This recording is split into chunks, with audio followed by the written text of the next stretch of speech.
একটা রাতের মধ্যে আমাদের জীবনটা পুরো উলটপালট করে দিয়েছে। আমার মনে কতগুলো প্রশ্ন এসছে, আমি শুধু মিডিয়ার কাছে সেই প্রশ্নগুলোই জানছি।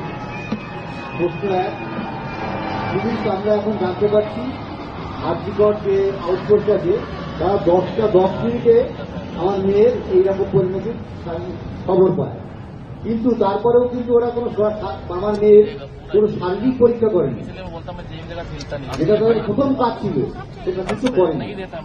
দ্বিতীয়টা, বেলা 11টার সময় আমাদের জানানো হয় আমার মেয়ে আত্মহত্যা করেছে। তারা কোনো মেডিকেল টেস্ট করলো না, আগেই তারা বলে দিল আত্মহত্যা করেছে। ঠিক আছে, কেন করেছে এটা সেটা তারাই জানে, তারাই উত্তর দেবে।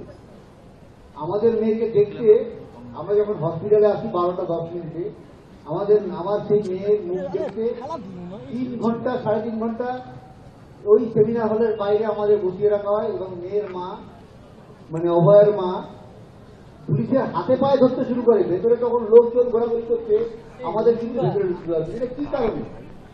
এই প্রশ্নটা আমার উত্তর চাই। পোস্টমর্টম করতে হাসপাতালে দেরি করলো কেন? পোস্টমর্টম তো সাধারণত 4-5টার মধ্যে করা উচিত ছিল, কিন্তু দেখা গেল 6টার আগে পোস্টমর্টমটা হলো না, 6টা থেকে শুরু হলো। আমি এফআইআর করলাম তারা থানাতে। কি হলো, আমি 6:30 থেকে 7টার মধ্যে এফআইআর করলাম। আমার এফআইআর এর রেজিস্টার হলো কখন? 11:45 পরে দেখতে পাচ্ছি। ডাক্তার এখানে এত ডাক্তার থাকা সত্ত্বেও, এত কিছু জানার পরেও পুলিশ একটা আনন্যাচারাল ডেথ কেস করলো, ডায়েরি করলো। কি কারণে?